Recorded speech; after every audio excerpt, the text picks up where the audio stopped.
पंतप्रधान नरेंद्र मोदींनी एक है तो सेफ है असा नवा नारा दिला। मतांच्या ध्रुवीकरणाचं विरोधकांनी जोरदार राजकारण केलंय।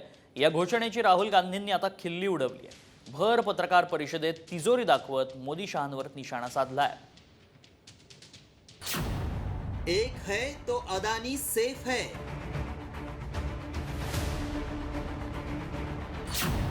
राहुल गांधींचा मोदी शहांवर हल्लाबोल। भर पत्रकार परिषदेत दाखवली तिजोरी।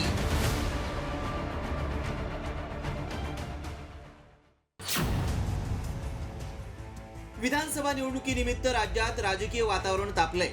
हरियाणातल्या विजयानं आत्मविश्वास वाढलेला भाजप आक्रमक झालाय, तर महाराष्ट्रात लोकसभा निवडणुकीत विजय मिळालेली काँग्रेस विधानसभाही जिंकण्यासाठी सज्ज झाली आहे। भाजप आणि काँग्रेसचा हायकमांडही प्रचारात उतरलंय।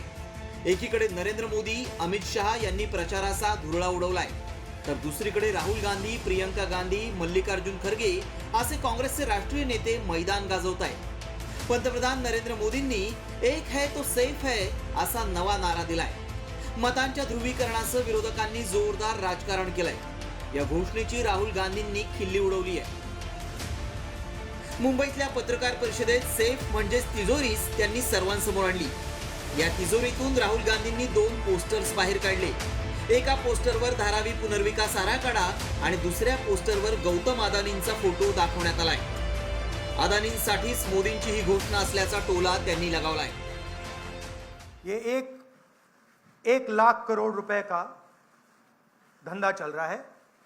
ये आप देखिए, हमारे प्रधानमंत्री जी और अदानी जी एक साथ खड़े हैं। एक हैं तो सेफ हैं, और ये लक्ष्य है।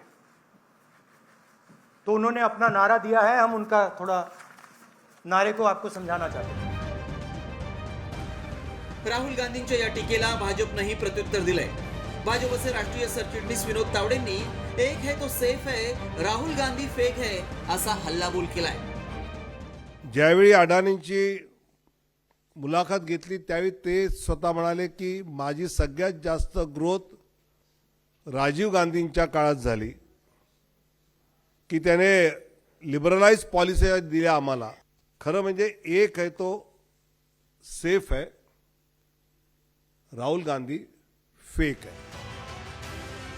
लोकसभेला मुस्लिमांची एक गठ्ठा मतं मवियाला मिळाली होती, त्यामुळेच एक है तो सेफ है आणि बटेंगे तो कटेंगे असा नारा मोदी आणि योगी आदित्यनाथ यांनी दिलाय। हिंदूंना एकत्र करण्याचा प्रयत्न सुरू आहे, त्यावरून राज्यातल्या भाजप नेत्यांनीच नापसंती दर्शवली आहे। अजित पवारांनीही महाराष्ट्रात हा नारा चालणार नसल्याचं स्पष्ट केलंय। आता इशाऱ्यांच्या या राजकारणात मतदार राजा कुणाचं राजकीय भवितव्य सेफ करणार हे पाहणं महत्त्वाचं ठरणार आहे। रिपोर्ट साम टीव्ही न्यूज।